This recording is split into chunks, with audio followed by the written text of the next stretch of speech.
เบิ่งเนี่ยสิเจ้าดอกไฮเดนเยียค่อยความเก่งต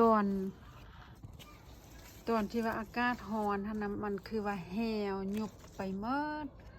บัดนี้มีฝนใส่แล้วงามคือเก่าพุ่นน่ะพากันเกละแล้วก็บ่หล่นได้ดอกอันนี้นะจนว่าแห้งกับตุนจนว่าค่อยตัดทิ่มพุ่นละดอกนี้บ่ใส่หล่นสิเอาทางนอกให้เบิ่งเด้ออันน่ะค่อยตั้งเฮ็ดคุมใหญ่ๆให้บังหน้าบ้านเลยผู้ใดเลี้ยวมาก็เห็นดอกไม้ค่อยลดแหละอยู่ถนนสายนี้นะดอกไม้ค่อยคุมใหญ่ก่อนหมู่แต่ละเสาร์มาส่งลูกแล้วก็ส่งดอกไม้ก่อนเข้าไปในเฮือนดอกนี้ที่ต่างโมลีอยู่ไหนเนี่ย